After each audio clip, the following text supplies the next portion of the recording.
Hello, all you awesome people out there. Welcome back to Geek Visits Entertainment, the one place dedicated to the big three of visual media, film, video games, television, and of course, the nerdy aspect of all three, even though all three are basically nerdy nowadays anyway.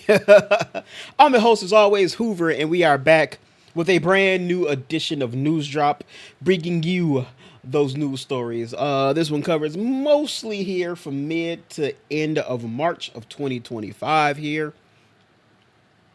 I know it's been a while. I was literally going to record this the day before today. I'm recording this on the 27th. I was literally going to record it yesterday on the 26th, but I kind of got bailed out, luckily, because two stories that happened that were pretty damn big that we're going to be talking about here today. I'll get to them when I get to them, but I'm lucky I didn't because we had two big major things and I've been pissed if I didn't have those when we talk about here today. But yeah, so this is when I deliver just the big news stories coming here from our big three, as well as looking over some trailers for our YouTube counterparts, for our video people. For audio people, you can listen to this in the audio realm. That's Spotify, Apple Podcasts, Google Podcasts, wherever you listen to your podcasts. You get this in the audio format all there. Feel free to check out the podcast, give your boy a review, comment, let him know how he's doing. But of course, if you want to, you can jump on over to YouTube to get the video aspect so you can watch these trailers with me as well as we look over those as well today. So let's talk about what we're going to be going over with in this episode of News Drop here today, shall we? All right, so today we are going to be talking about, we got Snow White's opening weekend as well as some other box office returns. Coco has a sequel in the works, so we'll talk about there. We got a big casting from music sensation Lizzo. We've got some news on a brand new video game movie coming out very soon, I might add, as well. And then, of course, the big news, one of the big news is that came out yesterday. Marvel decided to drop the cast for Avengers Doomsday that is currently now in production. That's everything we got on the film side. For video games, we'll be talking about the initial sales for Assassin's Creed Shadows, which dropped last week or 2 weeks ago at this point, I believe. Is Game Informer coming back? It looks like it. We got some news on that as well. We got some news on some God of War anniversary content. Digimon Con happened, so we'll be talking about that. It kind of spills over from both TV and some video game stuff there, so it's kind of crossing off both. And then we also have the other thing that was pretty big here. Nintendo had dropped a direct this morning, so we'll be going over what was revealed and talked about there. And then for TV, we'll be talking about some news on the Camp Crystal Lake TV show, an exit from the Netflix One Piece live action show. We got some hosts. We know who's going to be the host of the BAFTA TV Awards. We got to talk about a little bit for Invincible season 4, and we'll be talking about is American Dad going back to Fox. So that is all of our news we'll be talking about here today. So without further ado, let's jump right into the news as I once again fight with my goddamn chair a little bit. Give me a minute.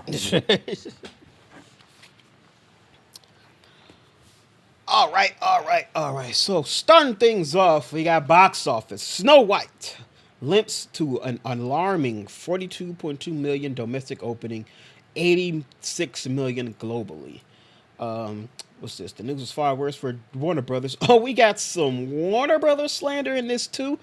De Niro's mob drama Alto Nights and Jonathan Majors Magazine both bombed. Oh my god. So we don't just got some poor return for Snow White. We also got some WB slander. Y'all already know it is fuck WB over here. So you already know we're gonna talk about that slander. All right. Trouble is brewing for the controversy-laden Snow White, the live-action remake of the iconic 1937 animated film that put Walt Disney Film Empire on the map. I just watched the animated film very recently on Disney Plus. I've been trying to get through all of the classic Disney animated films. Did not know that shit was dropped in 1937. That's insane. All right, the tentpole film opens at 42.2 domestically, enough for a first place finish, but behind even the most modest of expectations after getting battered by a so-so audience scores and underwhelming reviews, according to the final weekend actuals. So it's less than the estimated 43 million, and is also less than Dumbo, which came in at 45 million back in 2019. Overseas, it took home 43.3 million, so it's launched to a 86.1 million globally, after hoping to clear 100 million. Sunday's estimate was just north of 87 million globally, so it came in just short of what it was projected to make. The good news, though, the $250 million production still had no trouble winning the weekend. It had very little competition. Does have Minecraft coming out in a couple weeks on April 4th. The female skewing film is over to emulate the pace and tempo of Mufasa, The Lion King, which debuted to 35 million. Who wanted this, by the way? Oh yeah, I know. Stars Rachel Zegler and Gal Gadot. The track to open just north of 50. It could been, although Disney has been conservative in putting out a range of 45 to 55, even though 43 million, it is the second biggest opening of the year behind Brave New World, which placed number 3 in its sixth weekend with 4.1 million. Damn, that's how you know this weekend was slow. Fucking Cap came in third in its sixth weekend, only 4 million. But that has crossed the $400 million mark globally and a domestic queue of 192 million. So, hey, I told y'all Captain America ain't doing that bad of all the people who shitting on it. So, Snow White is a rare Disney live action remake that earned just a B plus from audiences. Almost every film has received some variation of an A. That's kind of crazy. Remember the whole spiel I had about Brave New World being a B and that's being low? The fact that this is, they all kind of get an A is kind of wild. Loaded with baggage after being buffed by delays and controversy, beginning with a backlash over Zegler in the title role because of the color of her skin, and she's Colombian. Her also no secret of her support of the Palestinian people, and then Gadot, who's Israeli, for marks of regarding the Gaza conflict. So yeah, I knew about all this shit. Like I said, I don't know if I mentioned it on camera before. My knowledge of the Middle Eastern stuff, of the Palestine Israeli thing, my knowledge is nowhere near enough for me to comment or or stand behind one or the other. So I kind of talk about it. But I know that's a very touchy subject. I know the big thing being Rachel Zegler being Colombian and brown skinned. Supposed to be playing a character named Snow White. Now I've very much been an advocate for. I don't really give a shit about race changing a character as long as that change has no effect into the core of who they are as a character. And I can't lie, Snow White might be low key one of the might low key be a far left field example of you probably shouldn't have did it. Like her whole thing is the fact that the whole reason the queen is upset with her is because her beauty can be greater than the queen's, and because her skin is supposed to be as white and as fair as snow.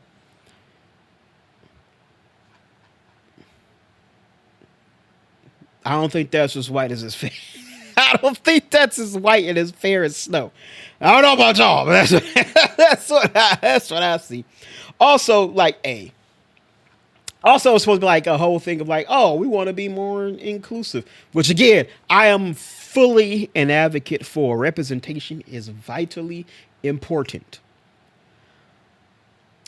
But they do it for this, but then the whole thing was they also didn't cast actual dwarves to play dwarves in the movie, and it was because they still had their dwarves play kind of like that the storybook, blanket term of dwarves living in hovels and shit. I believe that's why Peter Dinklage was like, I don't know why they would do that. Like, if you're gonna do it, like, go all the way with it. Like, hire actual dwarves, but also don't make them just like the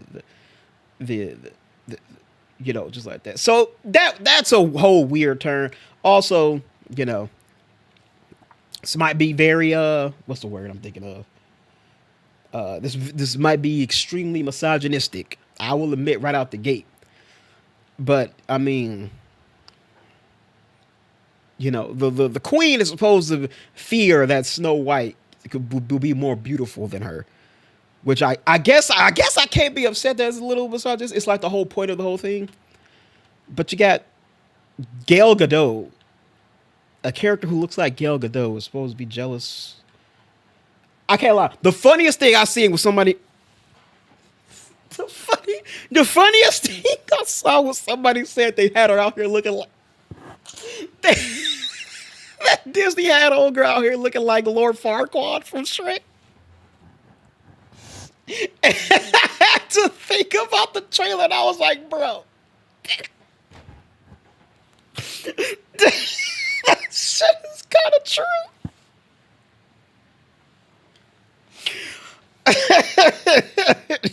Oh yeah. Oh, but yeah, it's like like the supermodel. But hey, that's just speak. All right, but that's just it. So Snow White isn't off to a good start. Actually, let's before we jump into the rest of it, let's go in here and see. Let's see where it's at as we stand today. I think it's about to enter its second weekend right now. It's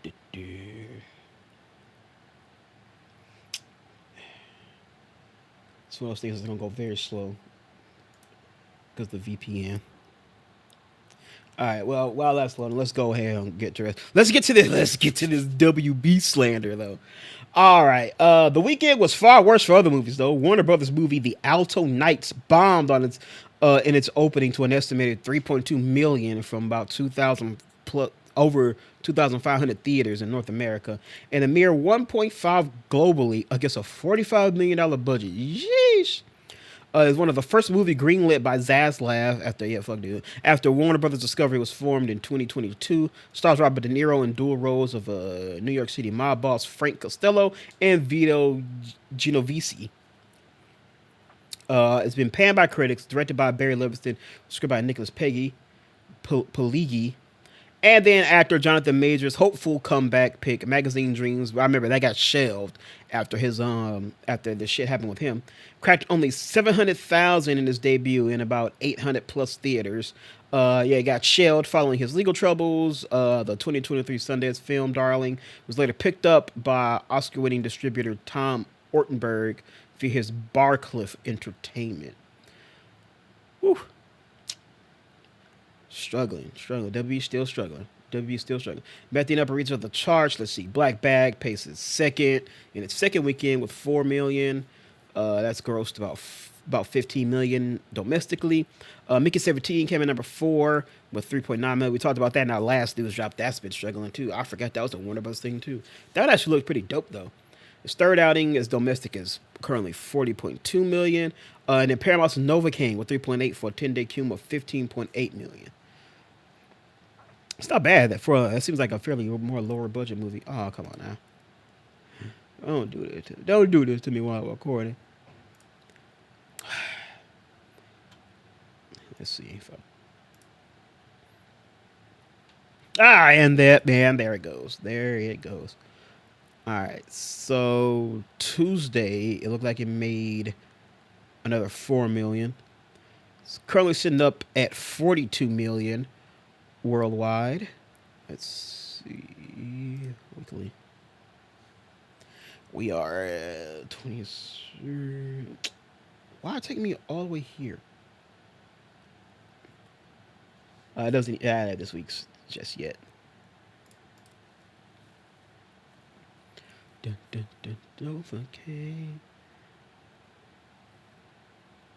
Let's see. Monday does 2. Tuesday did 4.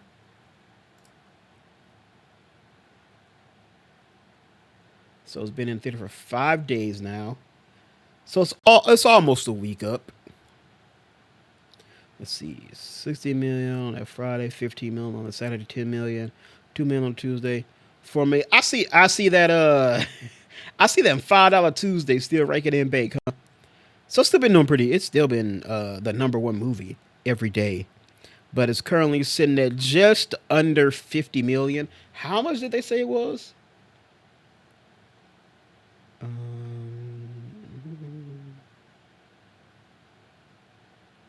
250, 250 million, and it made it 42 in its. So it made 42 opening weekend, and it so far has only made like another 4 million in theaters since the opening weekend. Well, another 6 million. So we'll see. Does it have? What competition does it have next weekend? I don't think much. I don't think it. I don't think it has anything this weekend. Does it?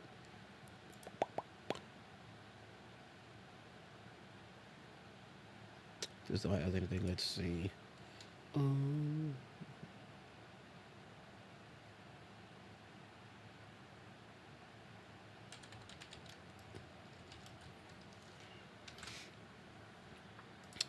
no, leave me alone. Let's see. Working Man is coming out, which I don't think that's gonna be any competition for it. Might still beat it because it's new. Ba, ba, ba, ba, ba, ba, da.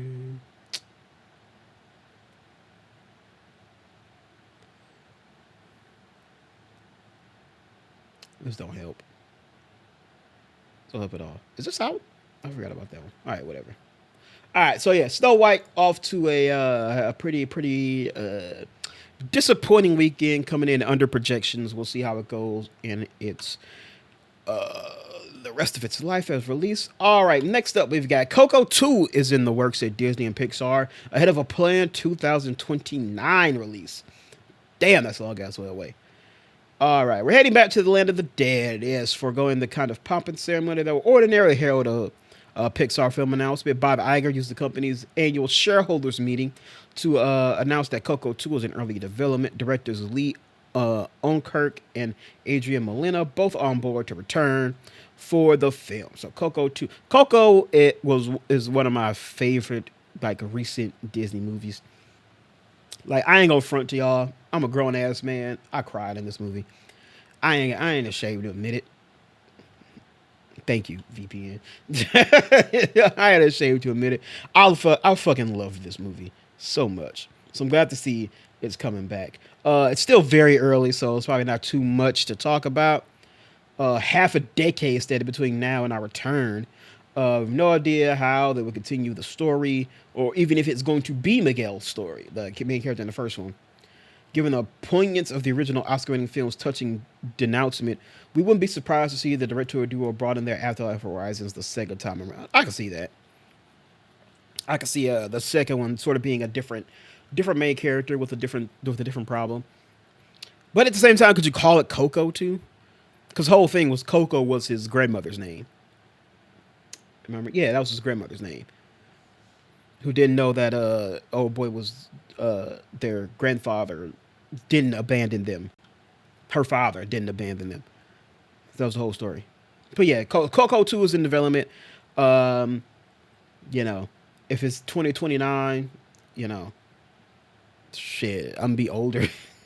you know, damn near older and be a grown ass man, knocking kids out the way in the theater when it comes out to go see it. All right, next up we got it's kind of a slow. I ain't gonna lie, kind of a slow news day for the movies before the big Avengers thing. But Lizzo is to play rock and roll pioneer sister Rosetta Tharpe in Rosetta for Amazon MGM Studios. Four-time Grammy-winner Lizzo will be taking up the guitar to play Sister Rosetta Tharpe, the gospel singer who was one of the first to appeal to rock and roll and R&B audiences, and that's coming from Amazon MGM. Lizzo, Kevin Blister Significant Productions, Nina Yang, Bon Jovi, and Forrest Whitaker are producing. Natalie Chaidez and Quinn Perry are writing. So I don't think like we got any other cast members just yet. All right, so without Thorpe, there'll be no rock and roll. Her influence on popular music spans decades and includes Elvis, Chuck Berry, Little Richard, Johnny Cash, Bob Dylan, and countless others. Inspired by true events, the film will capture a pivotal period in Thorpe's life, one of groundbreaking innovation, defiant passion, and secret love. As she shatters musical boundaries with her signature guitar sound, she must navigate societal constraints, conceal her love for another woman, and ultimately transform a wedding into one of the most legendary concerts in history, the first stadium show. Okay, so not only is it that's a damn good triple threat you could be doing there. Woman, black, and gay. Back in the day when all that shit was not cool, was not okay. Singer songwriter and writer and thespian. Lizzo is an Emmy winner. I ain't saying she ain't. That's the first time I've heard that word used to describe her. She notched two number one hits in the Billboard. Okay, platinum, multi platinum. Made history in 2023 when she emerged as the flag black woman to receive Record of the Year at the Grammy Awards since 1989 for the double album About Damn Time. Prior to that, she did the charts with the 7 million seller The Truth Hurts, down to the charts and Hot 100 for 7 weeks. All right, and then just stuff about Lizzo. So yeah, so get another little documentary movie. Like I said, I didn't know. I've never heard of Rosetta Tharp before this. Um, but yeah, like I said, damn good triple threat for a person to make a movie on. Black woman entering the world of rock and roll, and also secretly in the closet. That's some drama right there. All right, before we move on, I don't know why this is the breaking news, everybody, if you care. Sundance is leaving Utah to have it in Colorado. Now, I did say blue state Colorado, so I don't know if political things have changed as to play a reason as to why it is. But it's gonna take a long ass time to load. All right, moving on. Split Fiction movie is in the works. A bidding war begins for the rights to adapt the hit video game. Which is kind of crazy because this game has only been out for like, what, 3 weeks now? So it's kind of crazy that this damn thing is they already have a movie in the works to have it go up. So that's crazy. All right, the film adaptation of Split Fiction, the hot new co-op game from It Takes Two developer Hazelight Studios, is in the works. Variety has learned. Sources at the Game Developers Conference (GDC) in San Francisco has confirmed that the media company Story Kitchen, about the team that shepherded It Takes Two into a film project now set up at Amazon. There's an It Takes Two movie as well? What the fuck?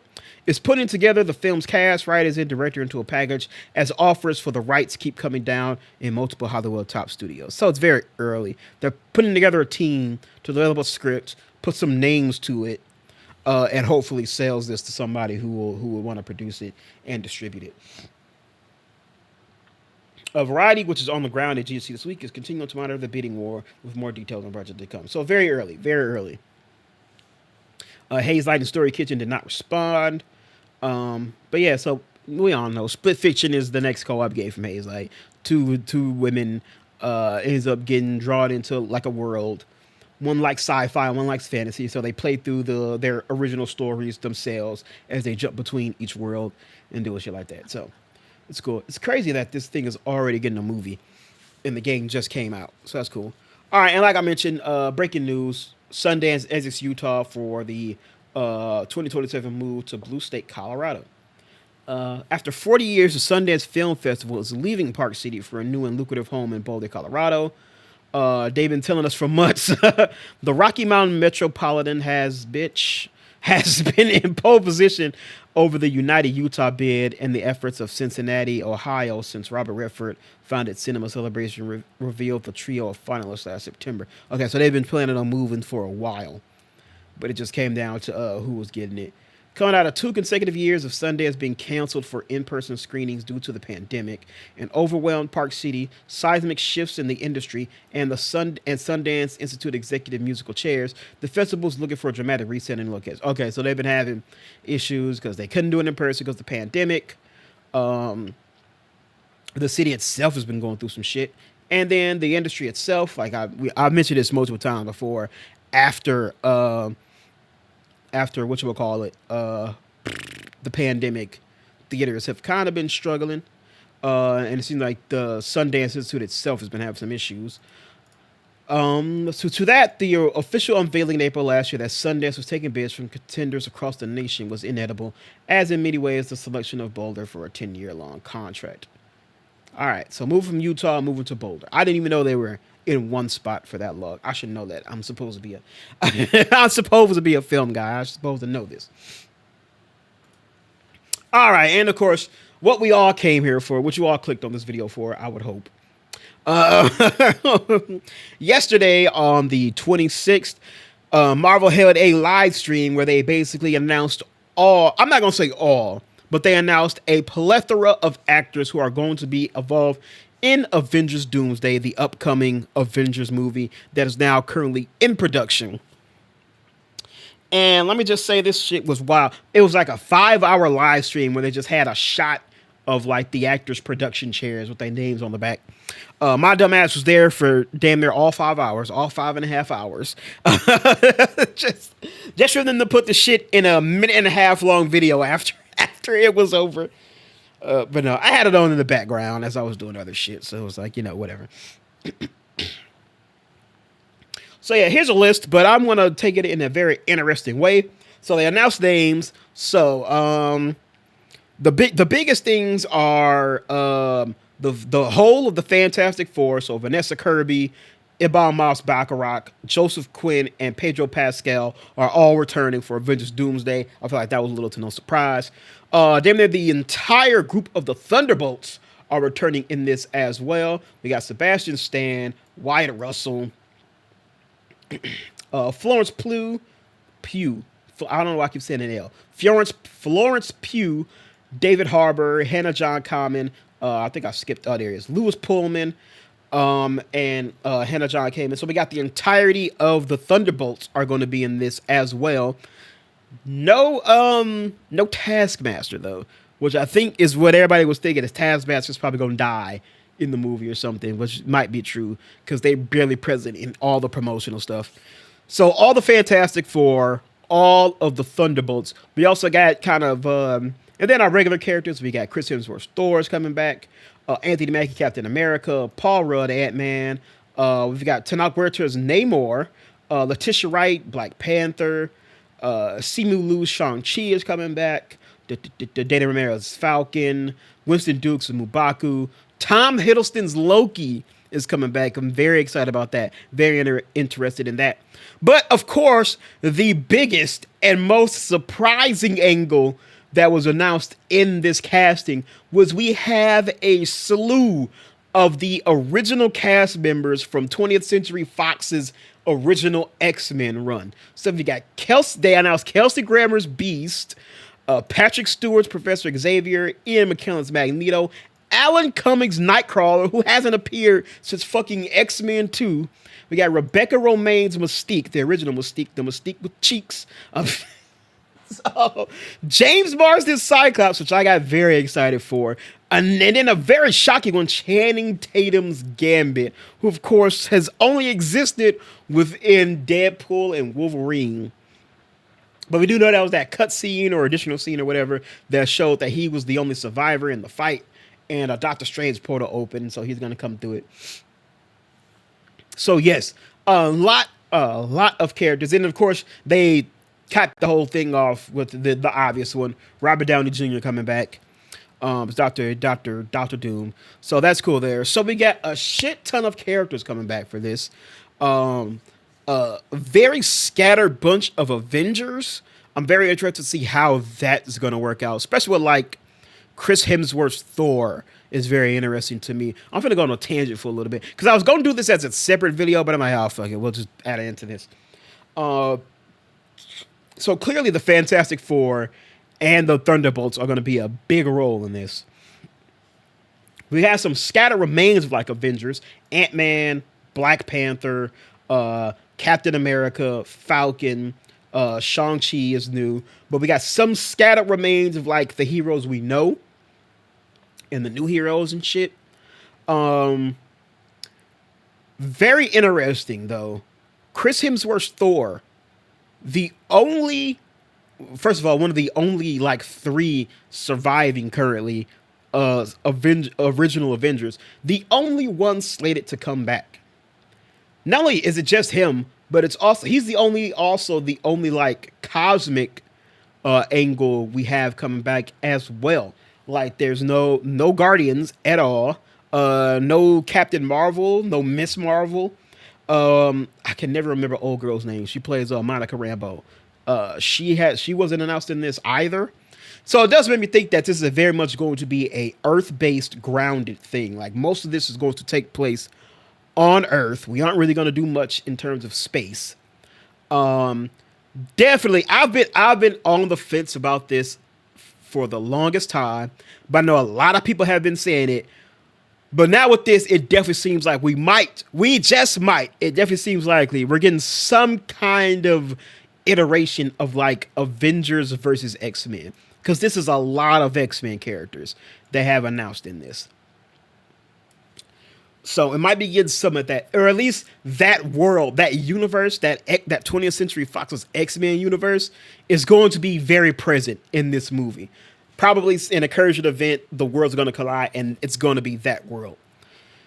So that's very cool. I'm interested to see how characters like Namor fit into all this, how Shang-Chi fits into it.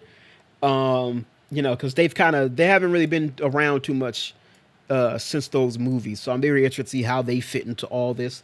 Um, if we're getting Mubaku and Shuri, we might get a small thing in Wakanda, very small. But yeah, I'm very interested. And then, of course, the biggest thing is the amount of people who were not announced to be popping up in this. At least in this initial announcement. Of course, there might be some people that they just keep it under wraps. They're not announcing them. They're keeping them secret, but they might just be there. We've seen the reports that Haley Atwell's supposed to be coming back. Chris Evans might be popping up as well. I think they might just be keeping those under wraps and quiet, leaving them for a surprise when the actual movie's there. Get some water real quick.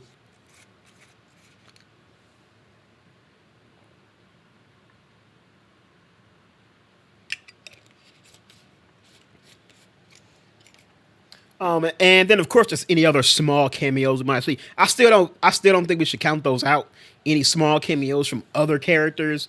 You know what I'm talking like, not saying for sure, but like Nicolas Cage's Ghost Rider, Ben Affleck's Daredevil, characters like that who might pop up in some kind of small cameo or mention or anything. But yeah, the characters who aren't here are very interesting. I mentioned there's no cosmic representation in this at all. Thor is like the only one. But yeah, no Guardians. Also, no Chris Pratt, no Peter Quill, who we know after Guardians 3 is back on Earth. So no him. That's very interesting. No Marvels. They aren't in here at all. So that's very interesting. No Doctor Strange. Not even a Wong was announced in this as well. So none of them. So that's just really no Hulks either. So no Mark Ruffalo, no Tatiana, no Harrison Ford, none of them. No Jeremy Renner, no Haley Steinfeld. So don't know where we're gonna be with that Young Avengers Champions thing, how that's gonna fit. Um, and I think like with everybody else, very sad they didn't announce like a Charlie Cox as Daredevil popping up in this as well, but we'll have to see. So yeah, a lot of people are absent. A lot of people. Of course, the biggest thing, Tom Holland, Spider Man, also not announced in this as well.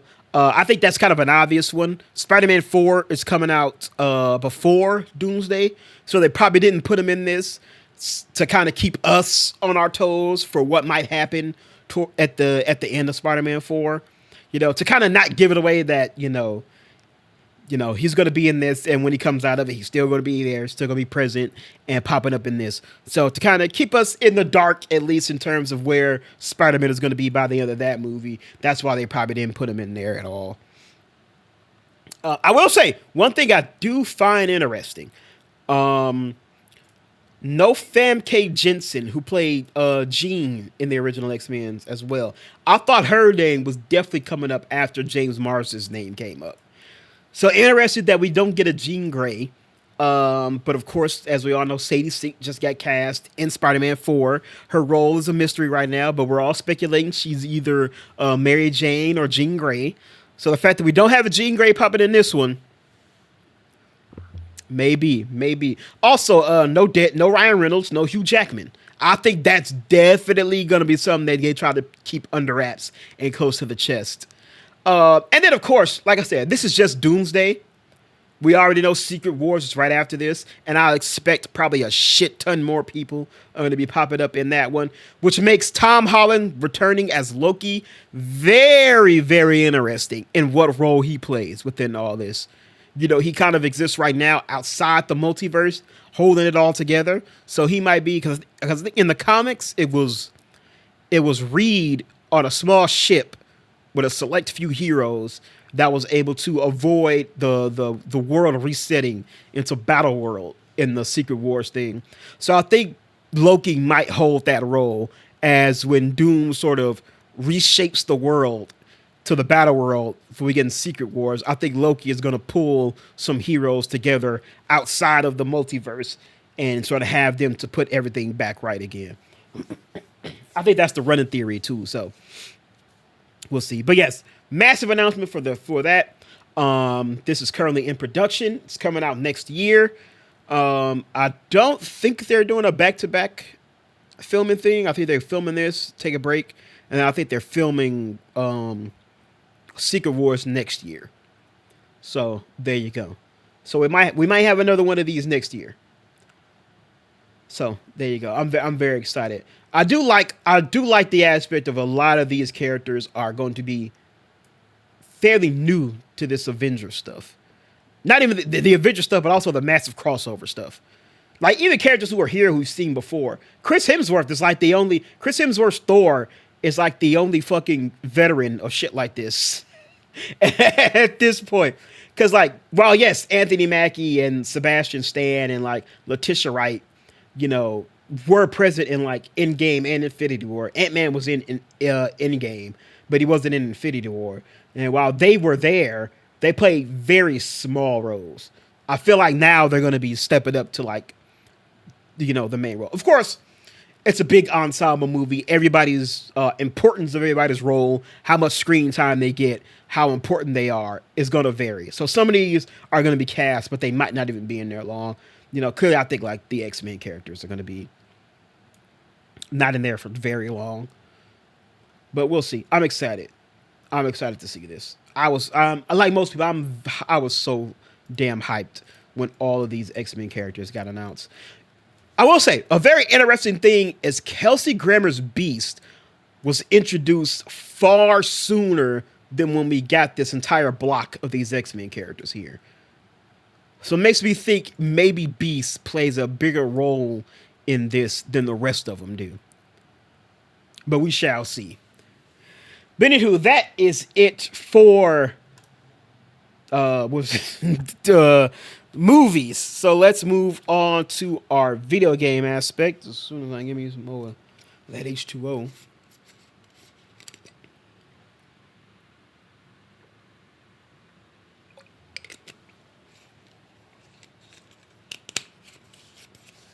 All right, so it's been official that Assassin's Creed Shadows is Ubisoft's second biggest launch to date. Just behind Assassin's Creed Valhalla. So according to Insider Game sources who have provided data for the last three mainline AC titles, the information was tweeted public on their own X a few hours ago. According to sources who obtained information, Ubisoft's own tracking, it shows that Assassin's Creed Shadows is behind that of Valhalla, but ahead of Odyssey. They announced that they have 2 million players just after 2 days of launch, 1 million players after 1 day, so it's probably bigger even now. Assassin's Creed Valhalla achieved 2.55 million players on the first day, and Odyssey was just shy of 1 million. So Shadows is tracking to hit 3 million in the coming days, according to its trajectory. Shadows could have roughly hit 6 million players within its first month. It was worth pointing out that the game has released in Q1 compared to other titles that came late in the holiday season. So that's good. Of course, this game has been the fucking main target of the motherfuckers on the go woke, go broke hate train. They've been shitting on this game for an entire goddamn year. You know, DEI, samurai, all that shit. You know, acting like if it's a Japanese game, it needs to have a Japanese protagonist, despite the fact that it does. But because it's a woman, you know, they elect to fucking ignore it and choose to target the nigga. So there you go. But it seems all that shit has been for naught because the game has sold well. Actually, do we have numbers on on how it is now. I can't spell.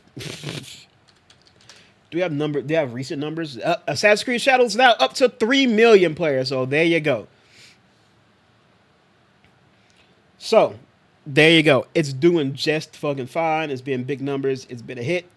And yeah, there you go. For as much as these motherfuckers was hating it the entire time when this game has been coming out, just to go to show you that the internet is not a real place. These motherfuckers need to just shut the hell up. Please, just shut the hell up. Go away. Please, if we run into these people, please let's shame them, talk down to them, ignore them. We just need to get them the fuck out of here. Seriously. But yeah, so Assassin's Creed Shadows have been doing pretty well. And of course, for most people I've seen who've played the game, have actually enjoyed it. It's not like, it's not the greatest game ever made. It's probably not even going to go down as the best Assassin's Creed game. But in terms of what they got, people are enjoying it. People are liking it. They're finding good things about it. It's not the perfect game, but people are playing it. People are enjoying it. And it's selling pretty damn well. So there you go. All right, next up. Game Informer seems to be teasing a comeback. If y'all remember, this was shut down in August of last year. But it's not every day you get good news in the media landscape, but it looks like we might have some. Game Informer, the longest running video game magazine in America, was shut down last August by its wretched owners over at GameStop. But it looks like the publication is geared up for return based on posts on social media channels. I can attest to that. I saw it on Facebook. They're taking people to like sign up for like a newsletter or something, but it does, and they've their internet archive is back as well. The magazine's Twitter, Blue Sky, Instagram, and YouTube channels have all been revived and now feature a teaser video of laptop screen displaying the goodbye message that was what they put up last time. But in the actually, fuck it, let's just watch the teaser.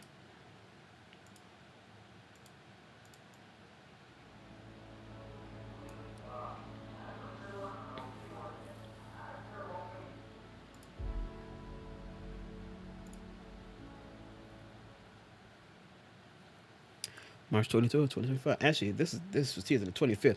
Let's see if we can but I think that's what it is because they did yep, there you go. We back. The whole team has returned and we can't wait to connect with you all again. Devastated last summer by the news that was shut up by our parent company, and so the rest was the rest of our team. The thing that caught us all by surprise, we guess the shutdown from our readers and viewers, blah, blah, blah. Over the months since, two remarkable things happened. First is that the Game Informer as a brand and outlet was purchased and given a new lease on life. The second is that the entire team that was working together at Game Informer's enclosure has returned from editorial to production and beyond. The entire team. That is fucking awesome. If all our working in our past, you know what that means. Our outlet has always been about more than just things we cover. It's about the people. After touching base with our team and ensuring our interests, the team at Gunzilla Games secured the rights to Game Informer, and from the start, the new owners insisted on the idea of Game Informer remaining an independent editorial outlet that felt just as strong as our team did, that the only path forward was with an editorial group made 100% of decisions around what we cover and how we do so without any influence from them or anyone else. So they brought them back. They brought back the rights. They brought back the original team and told them, hey, this is yours now. Do what you do. And it's all controlled by you, so you don't have to go through any of the shit like this again. And if you do, it's by your own accords. So Game Informer now operates under an entity called Game Informer Inc., and our interest is to continue focus on highlighting the coolest games, celebrating the history and legacy of the gaming industry, and shining a spotlight on the creators and players who are charting its future.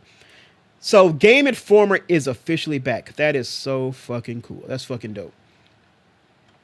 And I do believe their entire online database is back. All of the new shit, all of the old shit, the internet archive, still completely here. So there you go. Game Informer is back. I'm happy to see it, man. This is great. This is great. I'm so happy to see this. So it's all back. They're operating independently now, so they ain't got to worry about fuck-ass GameStop and their goddamn struggling and closing them down. They got their whole team back, which is another fucking awesome thing, because I'm so fucking tired of hearing about motherfuckers losing their jobs, the studios closing and shit. So they got the whole team back. They're operating on their own now, and now they're back with the internet. And I think they also said they were doing the magazine is coming back as well. So that's cool. Oh shit, RoboCop is a PlayStation Plus game for April. Oh, and a Pokemon, and a Pokemon. God damn, I lost my whole credibility there. In a Digimon game, I might actually get that. I've been wanting to get into these Digimon games. We might have found the next game we are going to play on the channel. All right. So Game Informer is officially back. You'll love to see it. Shit, you know what? I think just for that, we're going to do the story on Game Informer, GameInformer.com. They got it. Yep, we're going to do this on GameInformer.com. But that's later. All right. So yes, Game Informer is back, everybody. Rejoice. Celebrate. It is back. All right. Next up, let's just talk about this really quick. This is an older story, but I wanted to talk about it. God of War celebrated its 20th anniversary. We got Dark Odyssey collection, some digital goods coming to God of War Ragnarok. It came out on 20th, so it came out about last week. So I believe it's all free. Got a new skin inspired by the God of War 2 skin. Inspired by the working name of God of War, the skin that originally appeared in God of War 2 as a reward for beating the game on God mode difficulty. Classic black and gold theme for the anniversary. We also got some looks for Atreus and I forgot her damn name. Freya, there we go. So you got the Dark Odyssey for Kratos, Dark Odyssey armor set, which I think they show a little lower. We got Dark Odyssey outfits for Atreus and Freya. We got some brand new weapon attachments that go with it as well for the 3 weapons in the game. Shield stuff as well. So got a whole little thing for it. Also at the anniversary they showed I don't think they're gonna have it here. There was a dope ass picture of J.C. Carson, who voiced Kratos in the original God of War games, and then Christopher Judge, who voices Kratos now in the 2018 Ragnarok of them together. It was a dope ass picture. They gave him like some little special rings. Let me see if I can find it.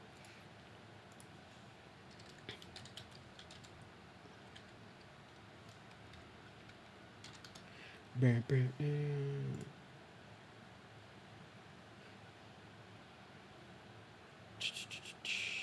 it's not here. I'm looking. J.C. Arson.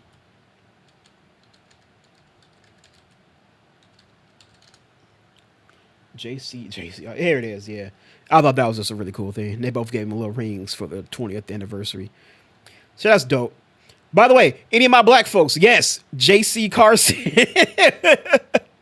J.C. Yes, that's J.C. Carson, the motherfucker from Living Single, voiced Kratos in the original God of War games. I bet y'all didn't know that, did you?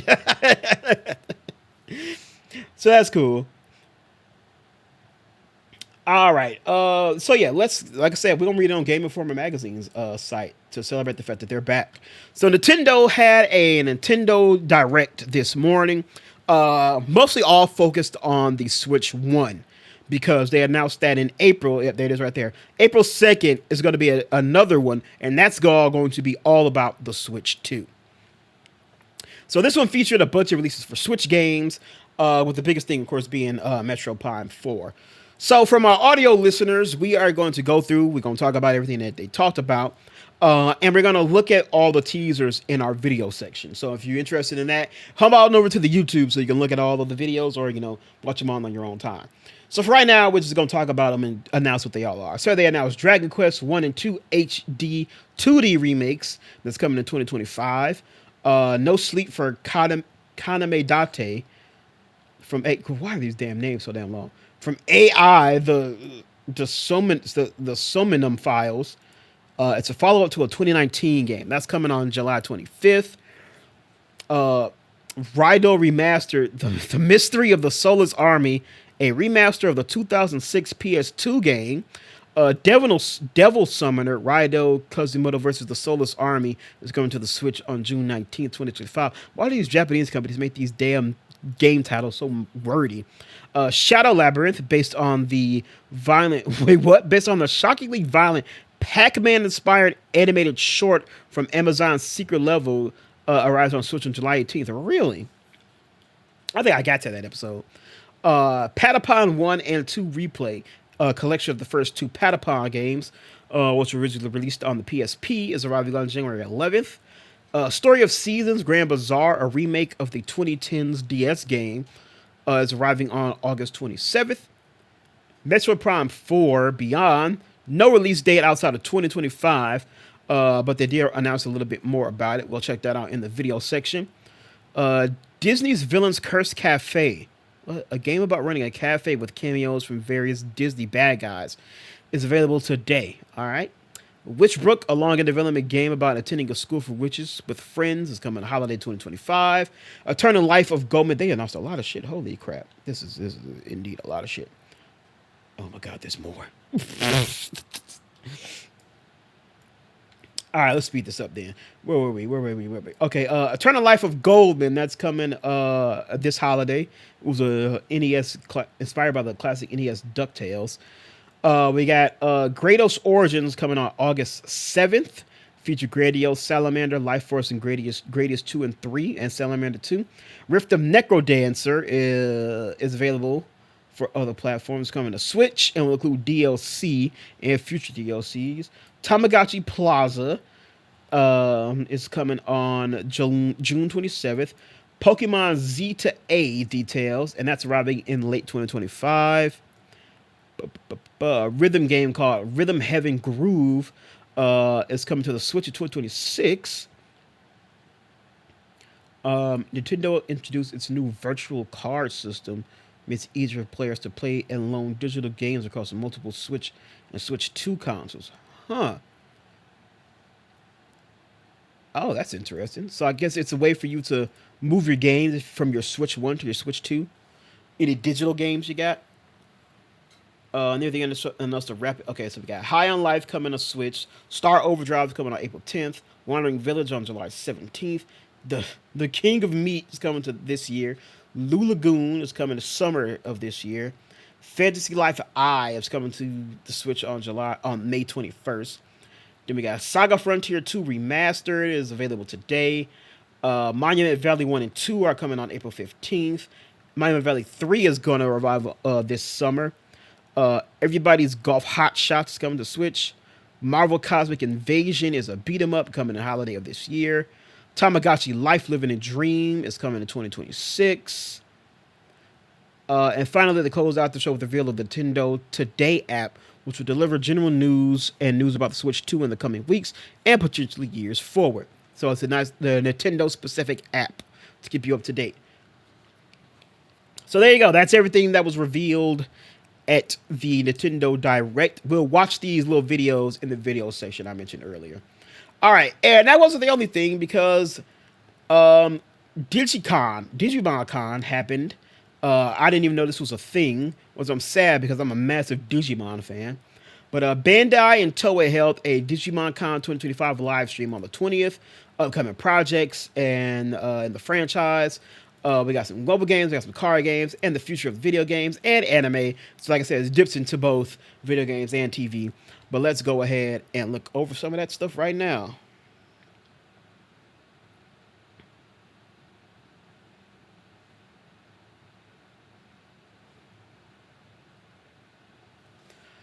All right. Oh yeah, let that shit load in. Let's see. So we got Digimon Story Time Stranger. Bandai Namco announced Digimon Time Stranger last month during the showcase, but we didn't see much new from the RPG. At the team confirmed a few things about the game's structure. Now you'll be able to move between the real world and the digital world, both of which have their own towns and environments. So you can walk around, interact with locals, prepare before embarking on quests. They introduce some of the characters you'll meet. You can pick between a male or female protagonist, and the character you don't pick will be your operator, assisting you throughout the game. Presentation also announced that the starter Digimon this time around are Patamon, Gomamon, and Devimon, and there will be over 450 Digimon you can recruit in total. So you recruit motherfuckers like Pokemon in this shit, huh? So I ain't never played a Digimon game. Only Digimon game I played is Rumble Arena 2, that I still fuck around with a little bit to this day.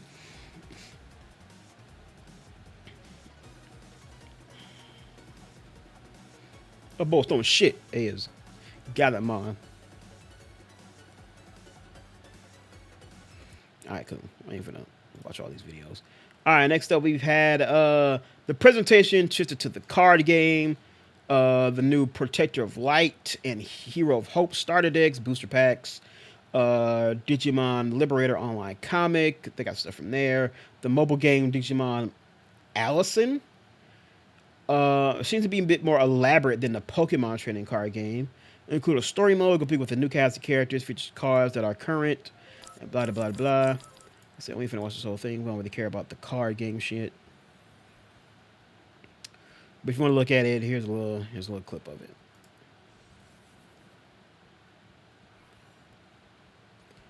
My card game, all in Japanese. So there you go. Up next, we've got the animes looking back and forward. So two major announcements on the anime side. The first was the reveal of Digimon Adventure Beyond, an OVA set between the Digimon Adventure Tri and Last Kazuna Road films. And they just keep going back to this, don't they? The 4-minute video is available to stream on the official Digimon channel. The more notable announcement was Digimon Beat Break. The next season of the anime is set to premiere on October 2025. Beat Break. The short teaser is light on details but references emotion-devouring digital life forms. Also, a brief glimpse of the new protagonist and their Digimon partner, but that's about it. Beat Break is bringing Digimon back to TV after a 2-year hiatus. The last anime series, Ghost Game, concluded in 2023, which I don't think ever made it over to the States. I could be wrong. I probably am wrong with the fucking streaming and shit. You know, it probably is. I watched this on my own time, but I'll look at it a little bit. So this is between Tri and Kazuna. I still ain't finished watching Tri either.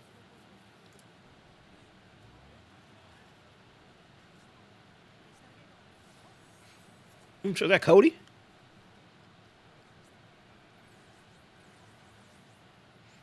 Switch from Japanese to English.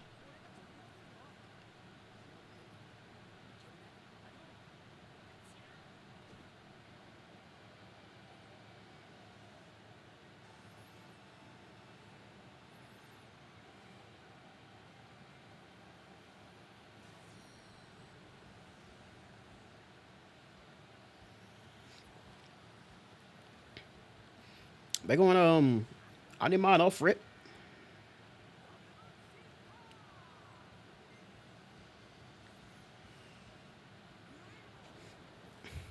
Folks got giant wolves and dinosaurs popping out the trunk.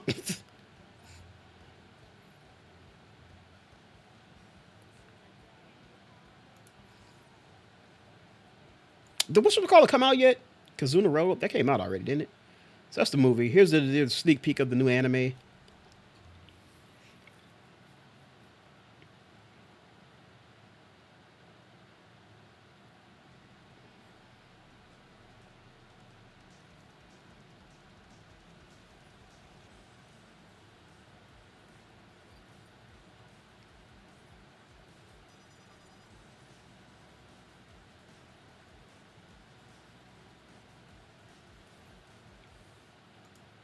Okay, yeah, that's really well. It's not very much. Beat break. Is it gonna be? They're gonna be fucking b-boying in this show or something? So the graffiti and the shit. All right, and that was it. So that was everything revealed at Digimon Con. New anime, new game, new little movie coming out for the original series. So there you go. All right, and that is it for video games. Now we will go ahead on and head on over to the TV portion of our show. All right, all right. So Friday the 13th prequel series Crystal Lake cast Linda Cardellini as Pamela Voorhees. Linda Cardellini is set for the lead role in the Friday the 13th prequel series at Peacock. Will star as Pamela Voorhees in the expanded prequel series, which is titled Crystal Lake. Picked up straight to series back in 2022. Fans will recall that Pamela Voorhees was the mother of Jason Voorhees, the hockey mask wearing slasher, featured throughout most of the first film. Yeah, people don't. I don't think a lot of people know that because I didn't know that for a while. But actually, the first villain of the damn movies was actually the mom. In the original film, Jason is a child who drowns at Camp Crystal Lake. His death leads his mother Pamela to seek revenge against the counselor she blamed for her son's death. So yeah, so she was actually the main baddie and the main villain before they went with the Jason wearing the mask. Cardellini is recently cast in the lead role in the upcoming HBO series DTF St. Louis alongside David Harbour and Jason Bateman. It's a three-time Emmy-winning nominee. I said winning. Three-time Emmy nominee. We know her from Scooby Doo. Y'all remember Scooby Doo at the MCU as Laura Burton, Hawkeye's wife. So yeah, that's about all. Everything else is just kind of news. So yeah, Linda Cardellini is going to be the main character in the Camp Crystal Lake prequel series. So interesting to see how that all works out. Okay, do I have to do this for every damn one? All right, cool. So One Piece co-showrunner Matt Owens steps down. Matt Owens has been the showrunner for the Netflix live-action One Piece series throughout his first two seasons, but he has announced that he is leaving the show. In an Instagram post on Friday, Owens wrote that he's leaving the show to focus on myself and my mental health. One Piece recently finished filming its second season. He quoted, "The last 6 years of working on live action One Piece have been a life changing journey, a dream come true. Oh, it's also been a lot.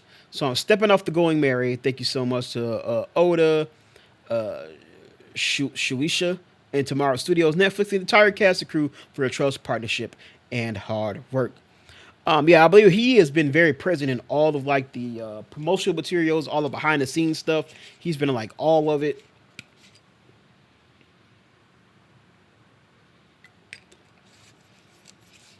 Yeah, he's been very excited and very much looking forward to making the show. He's been very excited to do it.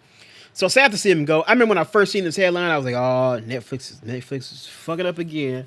But I seen the report, and hey, like I said, doing that shit is a lot. And I bet doing it for like a show like this, it's a lot of fucking work. So, hey, for your own mental health, your own personal mental health, safety, for the sake of yourself, I don't blame you for having to step away sometimes and do all things like that. So Owens has been with the live action adaptation for the long running manga. From the start, he developed a long term plan for the series and served as co showrunner on both seasons of the series to date, alongside Stephen Maida in season one and Joe Trace in the forthcoming second season.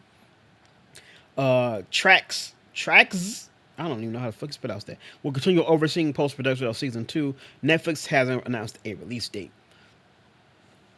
So yeah, sad to see him go, but I mean, like I said, for the sake of his own well being, if you got to take a break, step away for a little bit. I don't blame you, and I hope that is like what it actually is, and ain't nothing beyond all that. Prior to One Piece, Owens was a writer on a pair of Marvel shows, Agents of Shield and Luke Cage. He and Trace executive produced One Piece with Maida, Oda, and Marty Adelstein and Becky Cummings. So sad to see him go, but hopefully the show is left in good hands, and I'm still looking forward to season two. All right, next up, a little small story here, because it's kind of slow on the TV front too. The British Academy of Film and Television has announced that Emmy Award-winning actor Alan Cumming will host this year's BAFTA TV Awards. The guy who also was just recently announced to be coming back to Avengers Doomsday as Nightcrawler. The ceremony, which celebrates the best in British TV, will take place on Sunday, May 11th. Cunning is known for his roles in The Good Wife, GoldenEye, and Spy Kids, and is set to bring his unique brand of humor and charm to the event. So I gotta remember this shit is on the 11th. So y'all already know we'll be talking about the winners. I don't think they've announced who any of the nominees are just yet. I don't think we've gotten those just yet. Oh nope, they are not out. So let's just go right into that. We got the BAFTA TV Award nominees have been announced as well. So we can go and look at and see who's nominated. As it takes a long time to load because VPNs. Anywho, we got a little tease for Invincible season 4. They posted this on their Instagram, as you can see. That's what I'm on right now. Just posted the image. Invincible will return for season 4. Should be sometime in 2026. Hopefully, the voice acting is complete. There'll be a new storyline not in the comic featuring Darkblood, Damien Darkblood, huh? Haven't seen him since season 1. Thrag has been cast. I have no idea who the hell that is. And Invincible has also been cast. What? What does that mean? Is there another Invincible? I don't know. Hey, I guess I gotta wait and see. I gotta read the comics to figure out what's going on. So there you go. Season 4 of Invincible should be, hopefully, sometime in 2026. All right, and our next story: American Dad is closing on a deal to return to Fox. The series from Seth MacFarlane has aired for TBS for more than a decade now. Fox is looking to add another show to its animation lineup by bringing one of its former series back to the network. The broadcaster is close to making a deal with 20th Century Animation, which produces American Dad, to return the show to the network, sources say. The show was created by Seth MacFarlane, Mike Barker, and Mike Weitzman began its life on Fox, actually, before moving to TBS in 2014, where it had a run for 10 seasons and more than 200 episode, my dumb ass. The show's current 2 season with TBS, which dates back to 2021, will end on Monday's season finale. Should the deal with Fox go through, it would likely be a multi-season order, allowing the season to have a relatively seamless transition to delivering new episodes at its once and possibly future home. A key factor in American Dad's return to Fox was the network's re-upping of its streaming partnership with Hulu in November 2024. That deal allows in-season episodes of Fox shows to stream on Hulu, which is owned by Disney, blah, blah, blah. The day after their on-air debuts, Hulu was home to a catalog of American Dad episodes and a bunch of other ones. The potential return of American Dad also augurs well for 20th TV's animation, other long-term Fox shows like Bob's Burgers, Family Guy, and The Simpsons, which are coming to end of their 2 season orders as well. So we'll keep an eye on this. We'll see if American Dad ends up going back to Fox from TBS. I love American Dad. It's been like one of my favorite shows. Haven't been following it too closely in the last couple years, as with most TV stuff I do. But I always loved American Dad. If it goes back to Fox, that'd be cool. As long as they don't, interfere with nothing. But I do believe it got a little bit more. I do believe it got a little bit more raunchy once with the TBS. But I mean, I don't know, because Family Guy is on Fox, and Family Guy is fucking worse. Family Guy is fucking worse than American Dad. So we'll see. All right, so let's look at these BAFTA TV nominations. All right, a trio of the biggest British streaming hits have secured numerous nominations for the BAFTA TV Awards, recognized a stellar year for ITV's versus Debates versus the Post Office. Baby Reindeer leads the charts across the BAFTA and Craft Awards with 8 nominations. And the latter becomes the first openly transgender nominee at the BAFTA Awards, several weeks after Carla Sophia Gaston achieved the same in film. Oh, for the Baby Reindeer, and not anymore. All right, let's see. Did I have a list of? I hate when they don't. Okay, here we go. Here's a list. All right, nominations: Children's Non-Scripted. I don't care about that. Daytime drama. Okay, drama series. We got Blue Lights, Sherwood, Super Sale, and Wolf Hall. Entertainment performance. We don't care about none of that. Factual facts. Female performance in comedy. We have and Jana Vasson for We Are Lady Parts. Kate O'Flynn for Everybody Else Burns. Lolly Adafeep, I don't know, for The Franchise. Nicola Collin for Big Mood. Ruth Jones for Gabby and Stacy, The Final. And Sophie Willen for Almost Not Normal. I don't know what that means. Leading actors, we got David Tennant for Rivals. Gary Oldman for Slow Horses. Lenny James for Mr. Loverman. Martin Freeman for The Responder. Richard Gadd for Baby Reindeer, and Toby Jones for Mr. Bates versus the Post Office. Leading actress, we have Etta Maxwell Martin for Until I Kill You, Billy Piper for Scoop, Lola Pettigrew for Say Nothing, Marissa Abella for Industry, Monica Dolman for Mr. Bates versus the Post Office, and Sharon D. Clark for Mr. Loverman. Limited series, we got Baby Reindeer, Lost Boys and Fairies, Mr. Bates versus the Post Office, and One Day. Male performance in the comedy, we got Bilal Hansen for Extraordinary, Danny Dyer for Mr. Big Stuff, Dylan Thomas Smith for G-Wed, Naban Rizwan for Chaos, Oliver Savwell for Changing Ends, and Phil Dunning for Smoggy Queens. Scripted comedy, we have Almost Not Normal, Barasic, G-Wed or Gwed, whatever the hell it's pronounced, and Ludwig. Let's see, song, special effects, sports. Supporting actor, we have Ariane Bakare for Mr. Loverman, Christopher Chung, Slow Horses, Damian Lewis, Wolf Hall, The Mirror and the Light, Jonathan Price, Slow Horses, McKinley Belcher III, Eric and Sonny Walker for The Gathering. Supporting actress, we have Jessica Gunning, Baby Reindeer, Catherine Parkinson's Rivals, Maxine Peake, Say Nothing, Monica Dolan, Sherwood, Nava Mao, Baby Reindeer, and Sue Johnston for True Love. And there you go. Those are the BAFTA TV nominees. And you know, when the awards come out, we will be covering who won the awards when it happens. All right, and that is it for our TV portion here. As y'all already know, we are going to move into watching some trailers, which means this is the end for anybody listening in the audio realm. I thank you all so much for listening. Make sure you leave a review on whatever podcast, whatever platform you're listening on. Thank you so much for listening. I very much do appreciate it. Check out some of the other stuff we got on the podcast as well. I talked about how I just watched what did I watch? Invincible season 3, since we talked about season 4 very briefly there. I would talk about me watching Paradise as well. So check out all of that good stuff. Previous news drops all there on the channel. Leave a review, let your boy know how he's doing. But of course, until next time, everybody in the audio realm, I will see you all later. Always remember to stay watching, stay playing, to stay awesome, and to stay safe out there. All right. So until next time, audio listeners, I will see you all later. Goodbye. But of course, to everybody watching here on YouTube, we got some trailers we got to watch. We're going to kick things off with some Final Destination Bloodlines. I'm going to get me some more water real quick, though. All right. Let me turn my audio up a little bit. All right. First off, we got Final Destination Bloodlines, which I didn't even know was a thing, but here we are.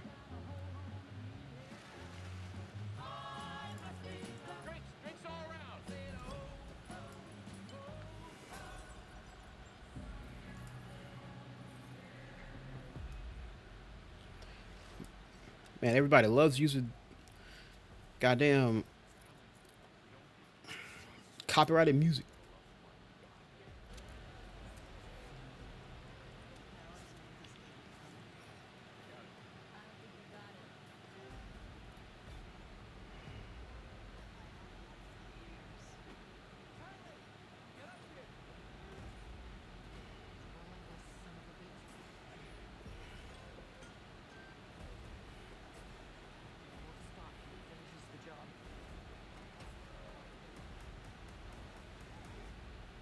Yep, that's all Final Destination type shit.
Oh, Tony Todd.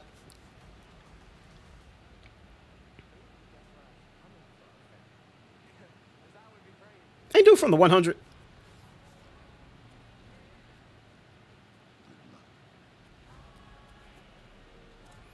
All right.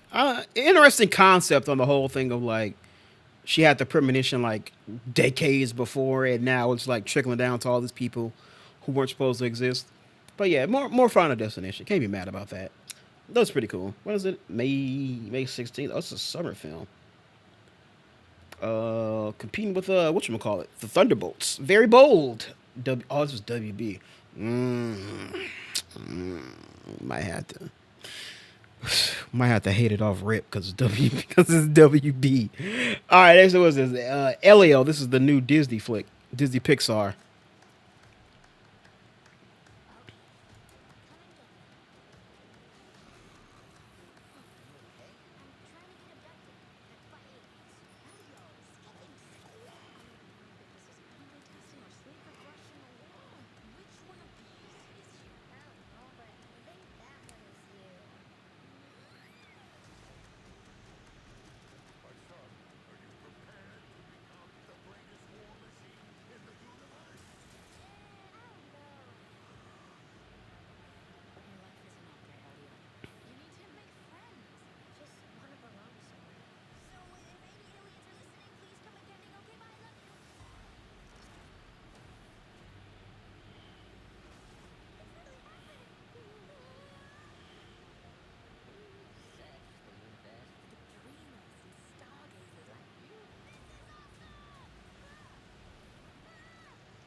Man, like I said, everybody loves using licensed music.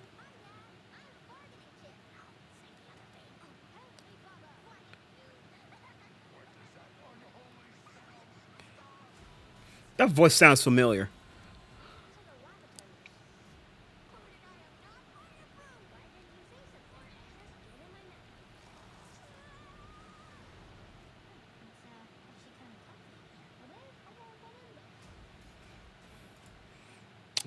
Do I have the cast down here? Who voiced the dad?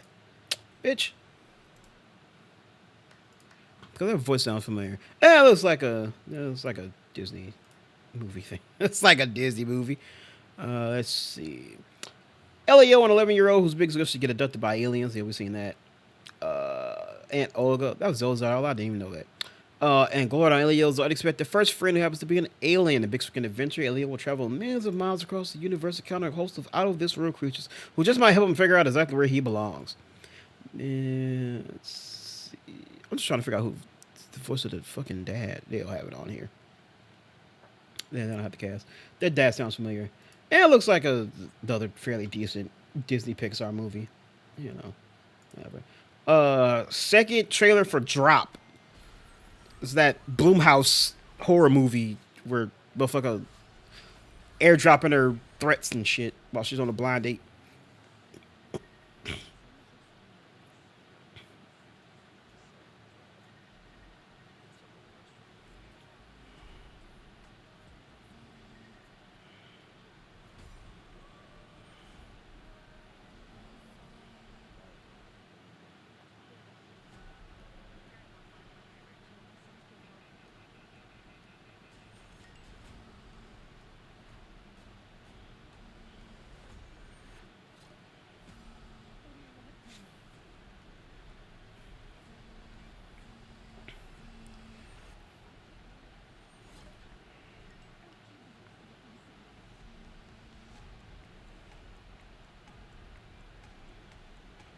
You know, I will say it. This one so far and the previous year, this isn't this whole movie and its premise isn't really gripping me, but I'll give them points for the originality of it. Also, I like the editing of this trailer, like how they utilize the text within the actual scenes and everything, and shit like this. I like that, and how it's like that. Following the through line of the guy's body. I like the editing of this trailer and utilizing of the text, especially because it has the text play an important role in the movie itself, probably. So I'll give kudos, and kudos is due.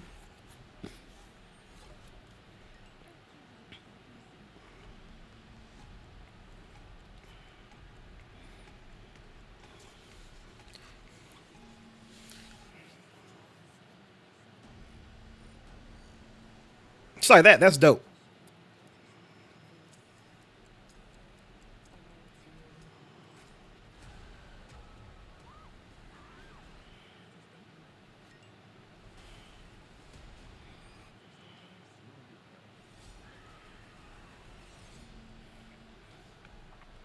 So I'll say it ain't really gripping me, but at the same time, I didn't think Happy Death Day was all that. I'm trying to I fucking love that movie. So who knows? All right, next. What's next? What's next? What's next? Oh, the Happy Gilmore 2 teaser trailer. We followed this for a little bit. The Happy Gilmore 2 from Netflix.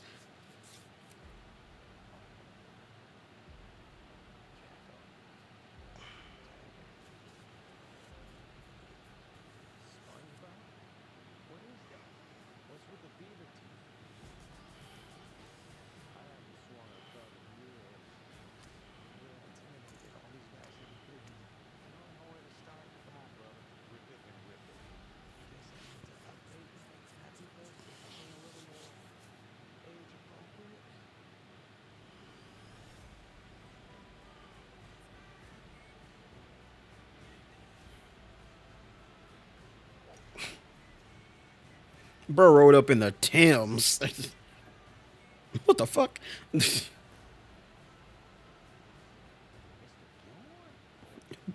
that fucking Ben Stiller?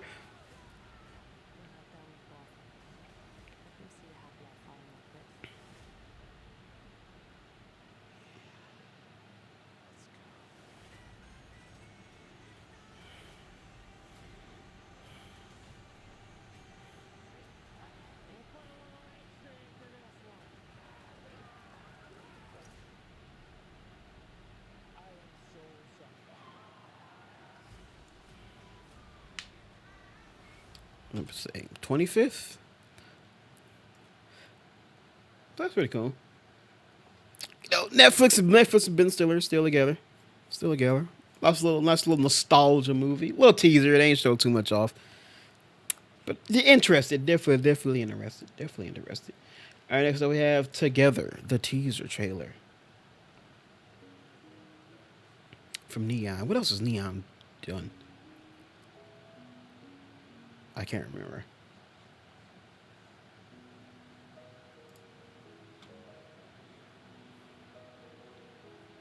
This is Dave Franco and Allison Brie as a couple. Being a couple in real life.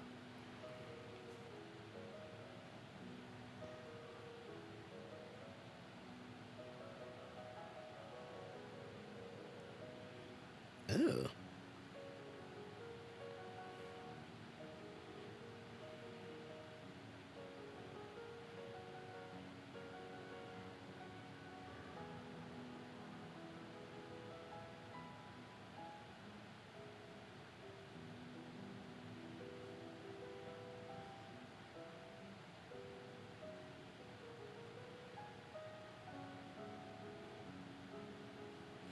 What the fuck?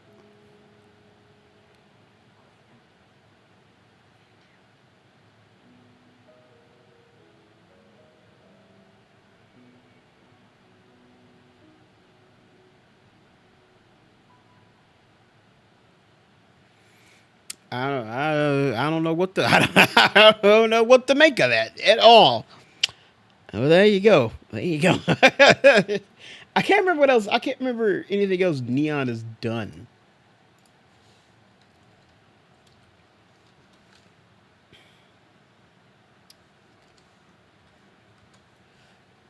What else have they done? Oh, they did Anora.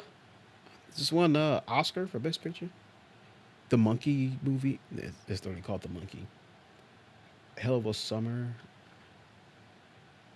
I thought that was Earl Sweatshirt. Okay, Long Legs. I watched Long Legs. Immaculate. I was in that. Not This Is the End, but the end. Okay, I don't know. Oh, yeah, I don't know too much. I haven't watched too much of Neon stuff. Okay, they had Parasite. Anatomy of a Fall. I remember that from awards season a couple years ago. I Tanya. So look like they do some they do some shit. They do some shit. You know, it just might not be as big as like and one on this Bloomhouse, but it seems like they definitely got some shit. Okay, so it might be pretty good. I have no idea what to make of it. All right, video game trailers up here.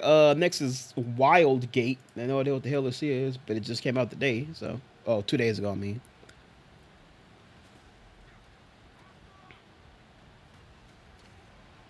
Team-based shooter featuring out of this world spaceship combat and three rules: outsmart, outrun, outgun.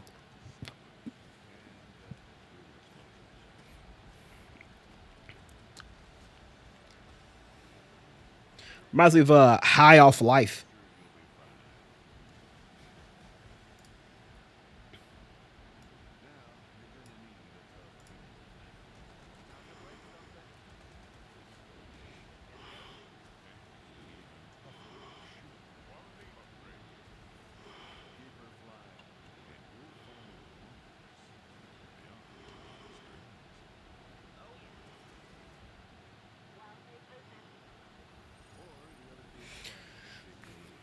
Reminds me of like High Off Life. I kind of got that art style.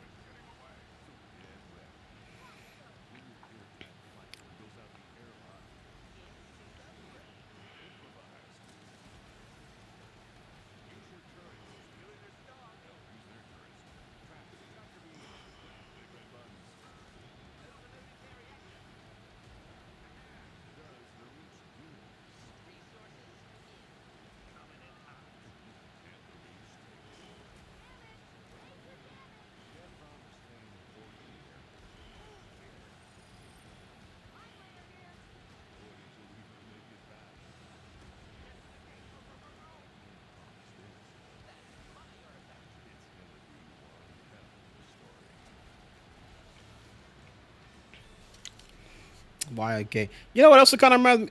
Anybody remember that old MMO? What the fuck was it? WildStar?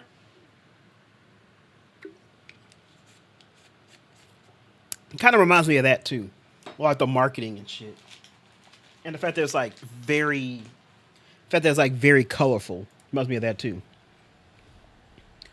We'll see how it goes. Hero shooters aren't doing too well right now, but we'll see. I'm gonna pause this because I forgot about the Nintendo shit. So I think we only got like two TV trailers. Yeah, so we'll do the TV first, then we'll come back to the video games with the Nintendo stuff.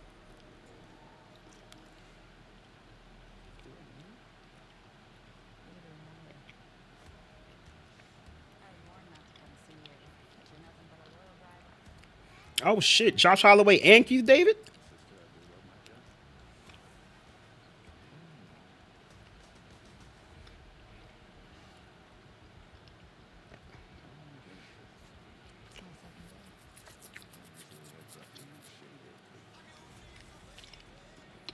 Boy, showing some age though.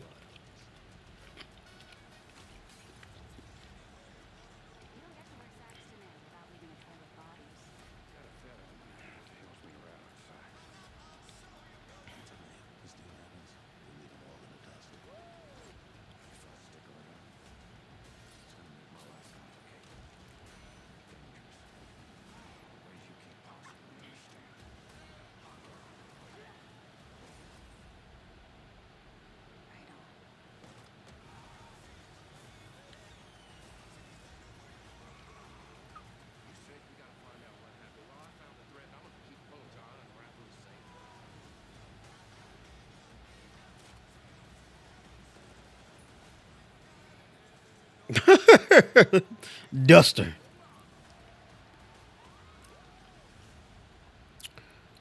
They definitely did that old school '70s action show shit just right on that one. New Max series Duster from J.J. Abrams and Latoya Morgan stars Josh Holloway, Rachel Hilson, and Keith David. It premieres on May 15th on Max. Too bad it's Max, but that shit looks pretty cool. Sawyer returned from the island. Yeah, exactly. That looks alright. Like I said, too bad it's Max. All right, then we got Andor, the official trailer for season 2.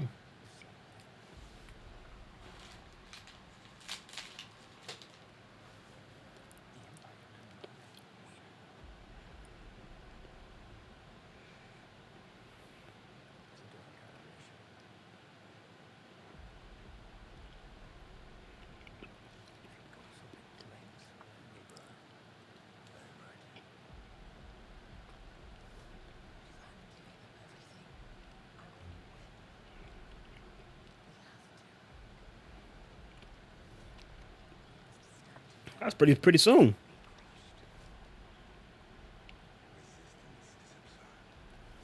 Damn.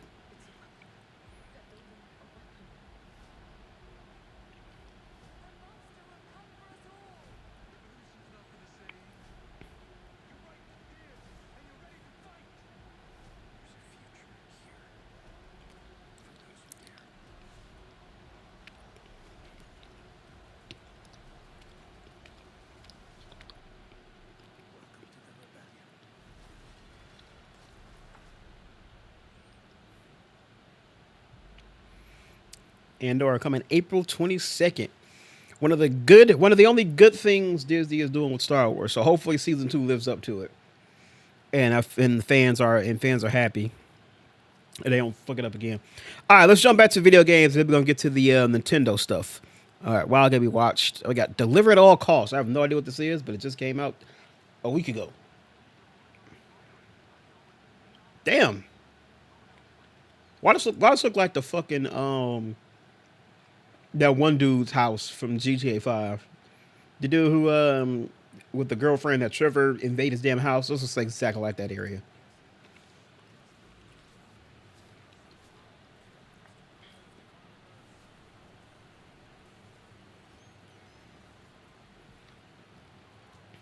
Catch it on PC for PlayStation trailer.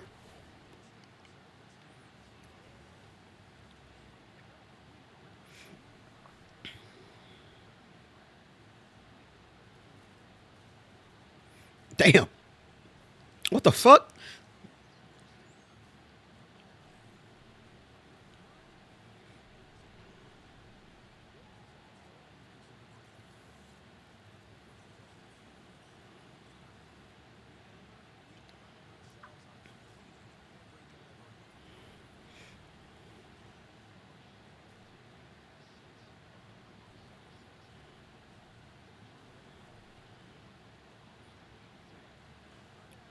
Damn.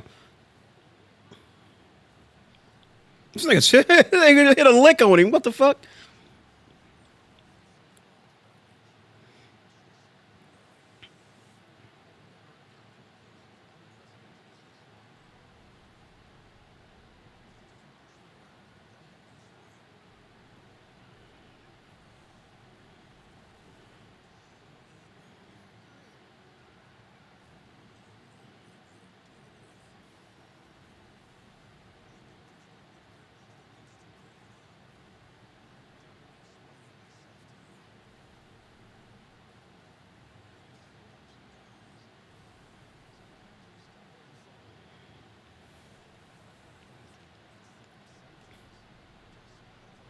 We deliver.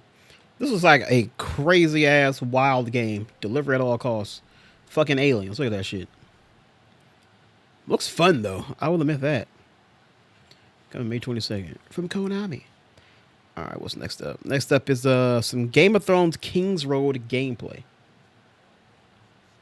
Why did you give me an ad for the game that I'm fucking watching? That fucking sound design is terrible. It's like, damn, that's the first thing I gotta hear coming into this thing. Big heavy ass footsteps.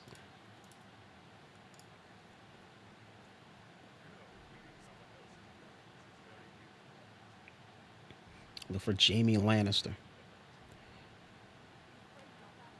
What the fuck is up with this lip sync?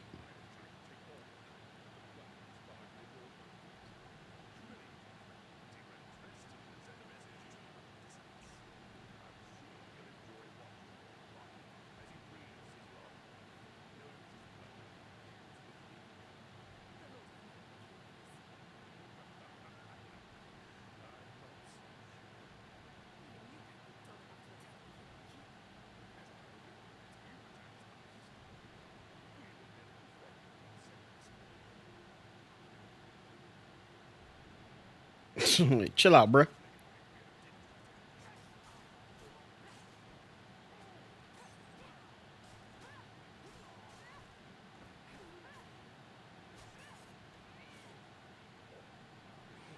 Okay, the combat was a little better than the damn cutscenes.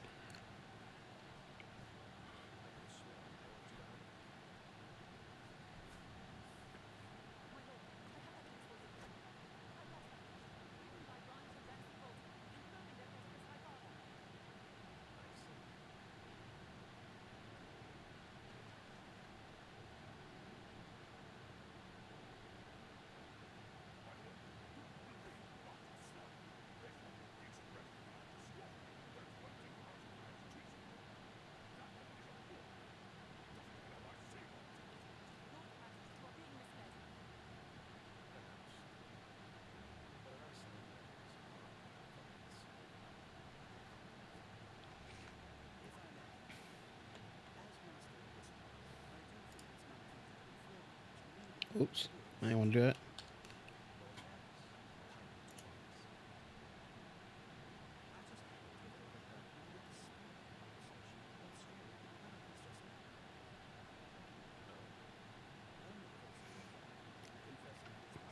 Oh, it's PC and mobile. It's a damn mobile game. No wonder.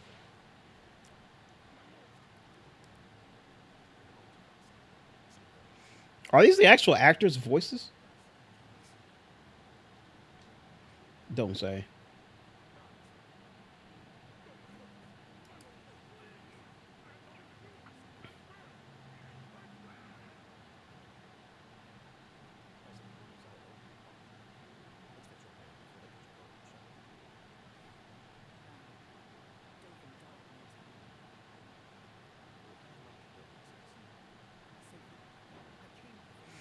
All right, we got any more actual gameplay? Any more combat and shit? Or is it all just more cutscene with terrible lip sync?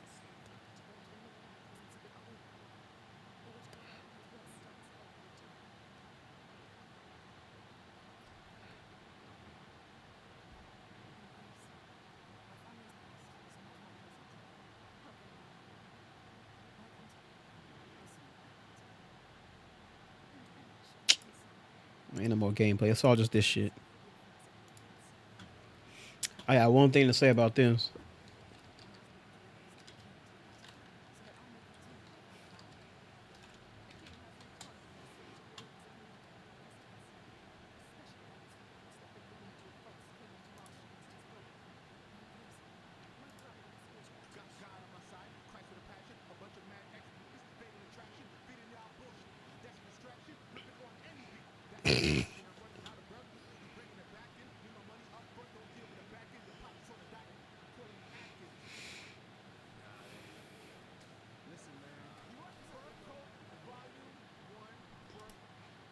That wasn't it, bro. That nah, this ain't it, y'all.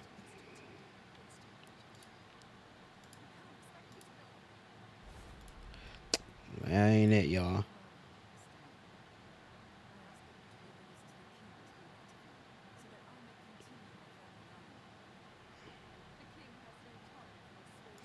Yeah, ain't it, y'all. All right, well, that's it. That's it.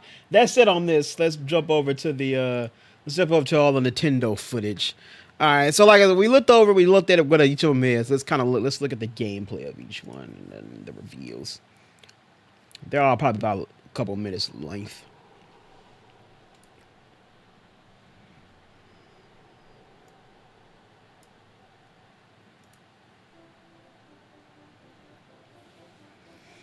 Oh shit, that's old school, huh?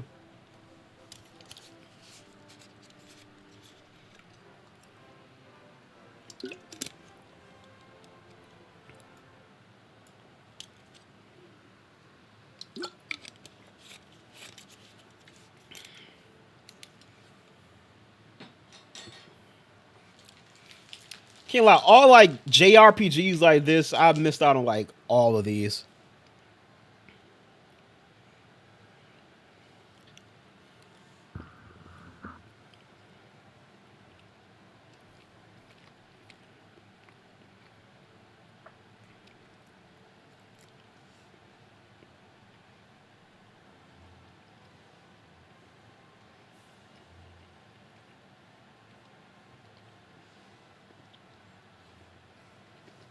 Don't mean I'm gonna get. Don't mean I'm gonna get on them.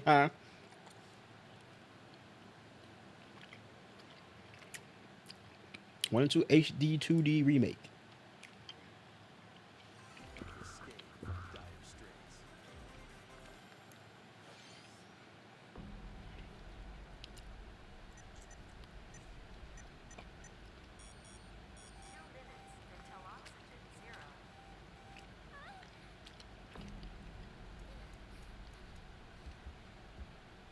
Why the fuck that sound like?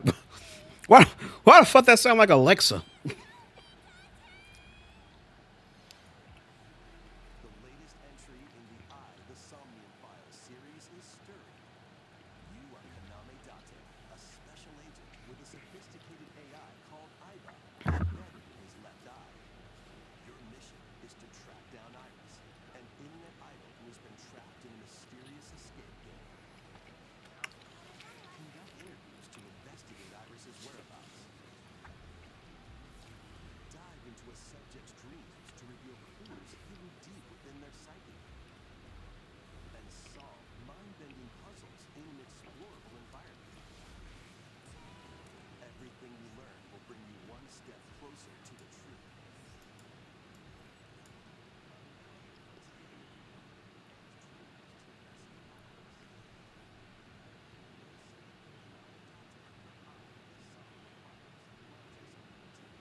Alrighty, that's that's a game. I'm a nigga slinging. Look like he ain't holding nothing but syringes. Boy out here slinging.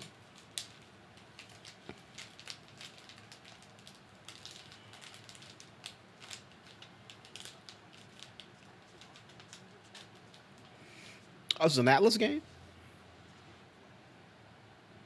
Heroin. Go.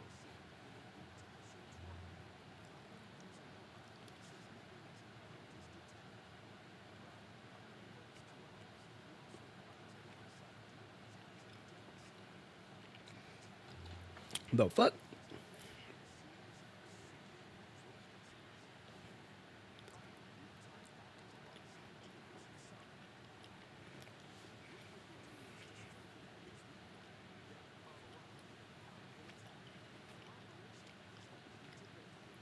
So it's basically like, you know, Pokemon with demons.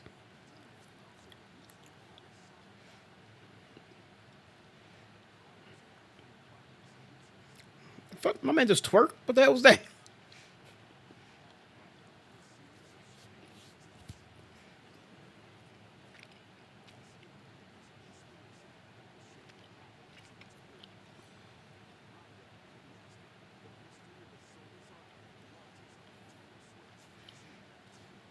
There's Rido. Pre-order it today.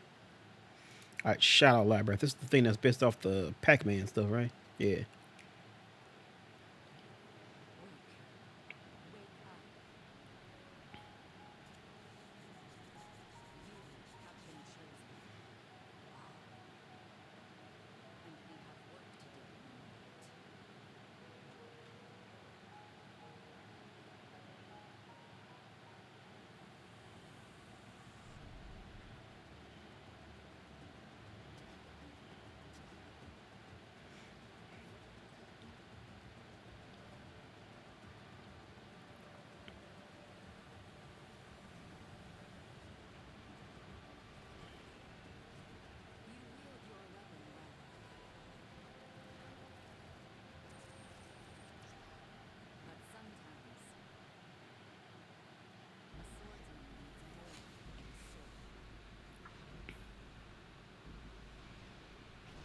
No, what the fuck?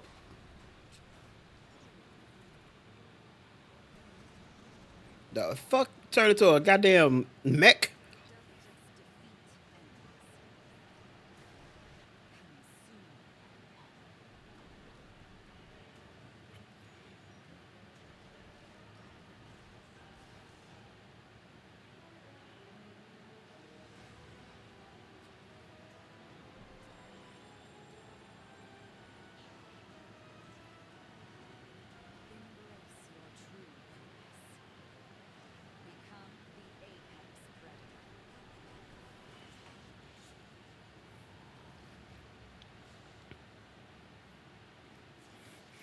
That's funny. They made a fucking gritty Pac-Man. That's hilarious.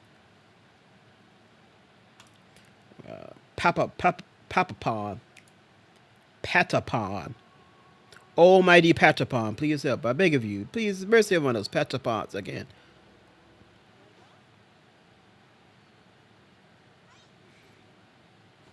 Oh, I remember these things from Astrobot.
Okay, that one actually looked pretty cool. I can't lie. Story of Seasons, Grand Bazaar. It's bizarre.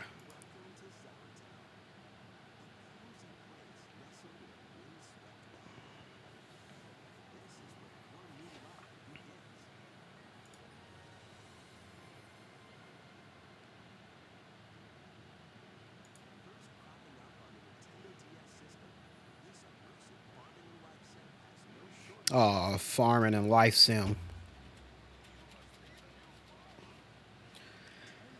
It's not that. Not for me. Not for me.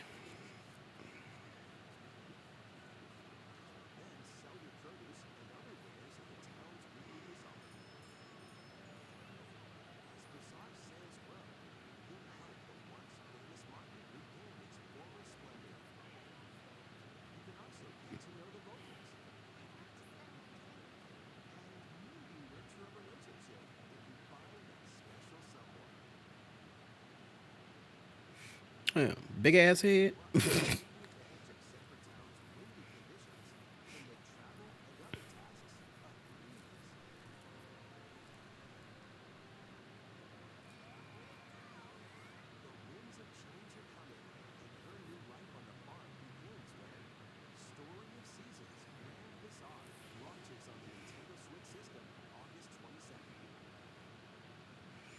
Yeah, I know what they're doing right. They're trying to condition y'all because y'all know it ain't nobody on the farms now. Cause so they trying to get y'all them skills and get y'all on the farm. All right, this is one of the big ones.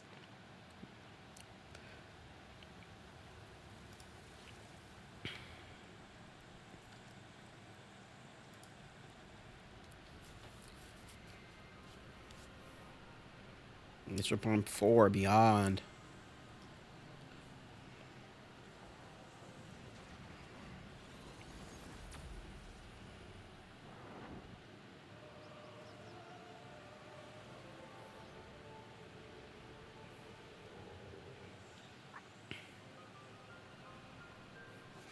How long have everybody been waiting on this?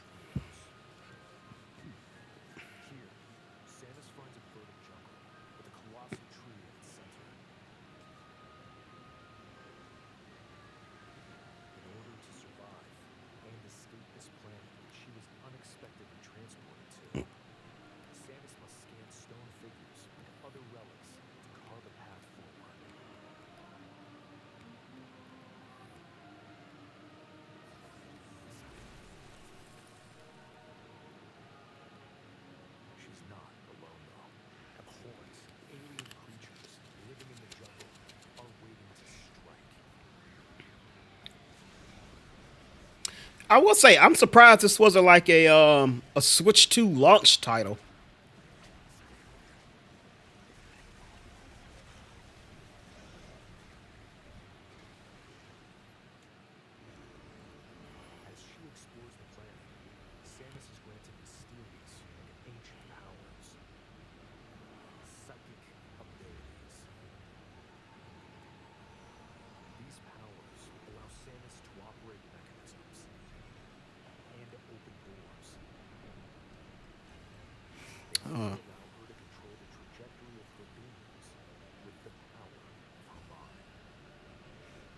Samus is a psychic type now.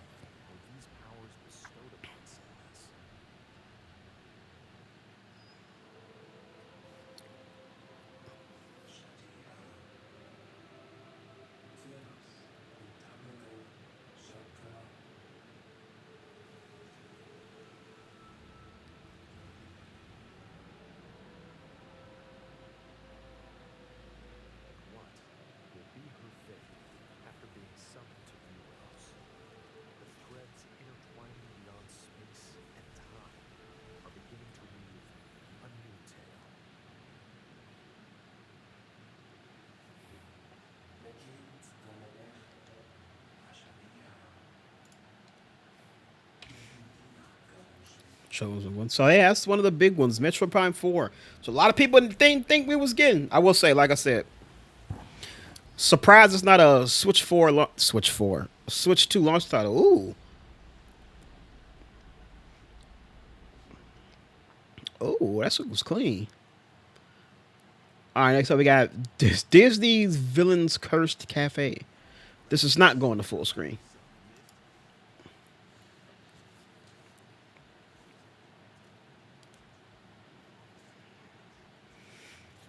Bro, these motherfuckers made these motherfuckers made Villains Pub of the game.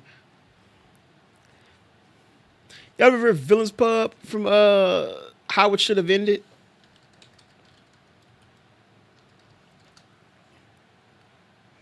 Yeah, they done made this shit. They done made this. They made this shit to an actual game. That's hilarious.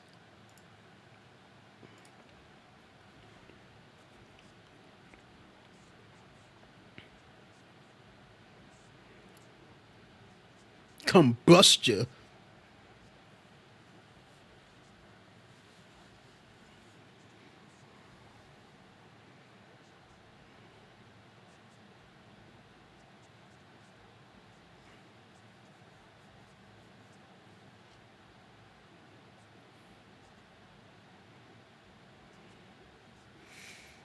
Their stories of what? Is that like their own stuff going on? Or they mean like in like the movies? Witchbrook. It's a Nintendo Hogwarts Legacy.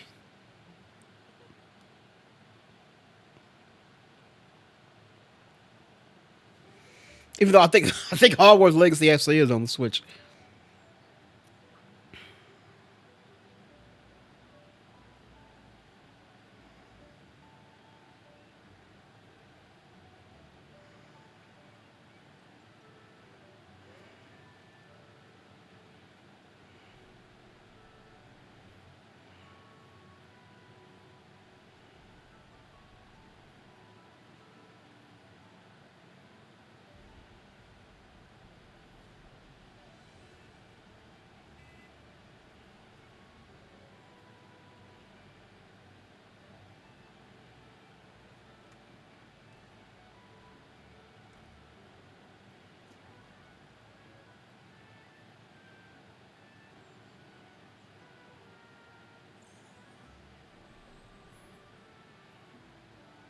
Yep, it's a whole lot of witchcraft happening in this trailer.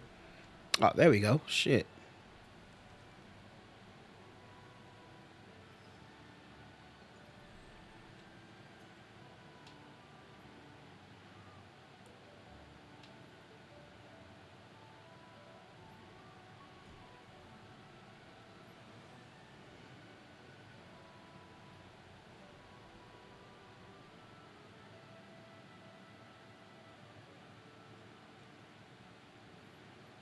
All right, there you go. This we got Eternal Life of Gold Man. Gold Man, Gold Man.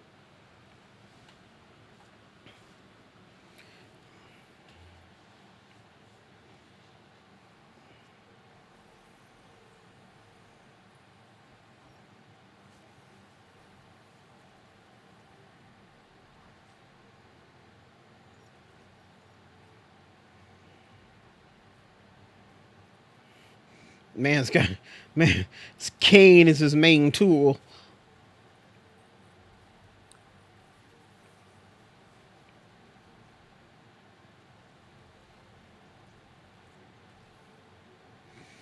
Can't lie, this art style is kind of dope though.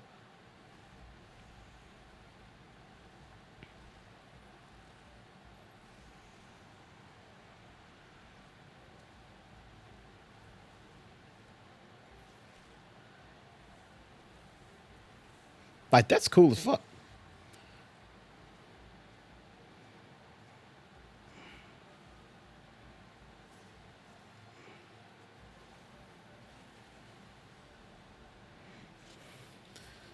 Okay, this might be like the legitimate first game I saw where I'm actually like, oh, okay, that actually might be something I can fucks with. Gradius Origins.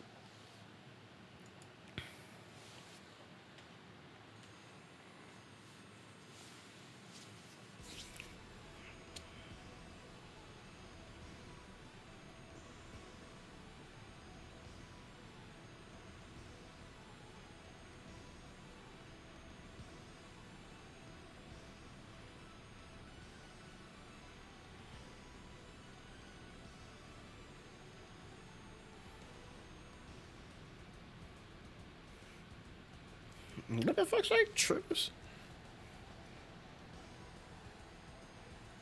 Okay, this is like a whole fucking collection game with the Japanese and the North American versions of subtitles, at least.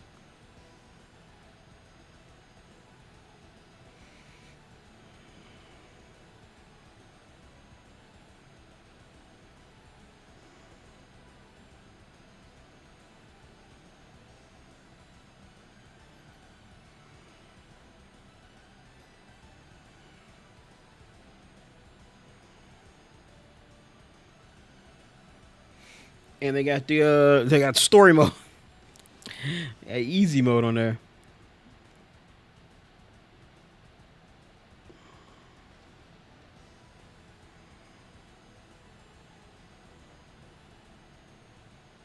All right, next up we got Rift of Necromancer. It's another rhythm game.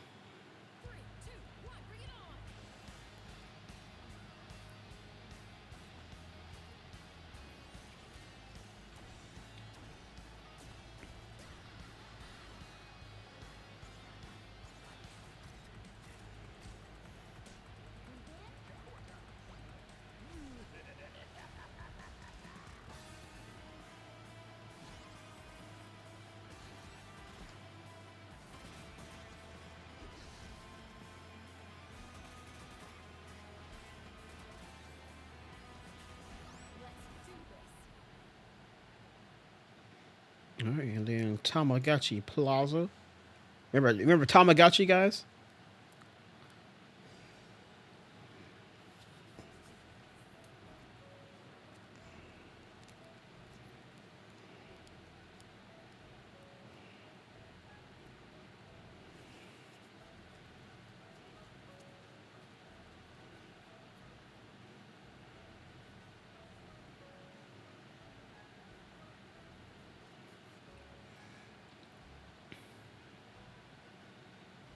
Yeah, shit, a minute and 4 seconds, and I think that's too damn long.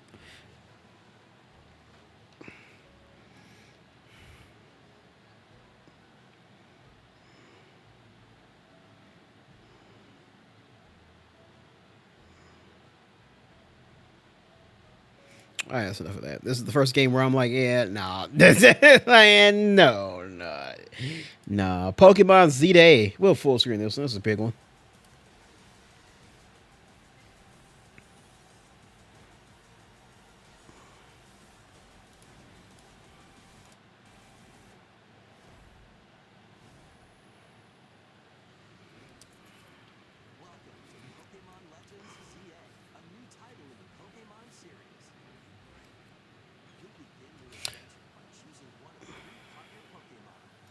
By the way, the fact that that shit is Tepig and not motherfucking Cyndaquil is a goddamn travesty.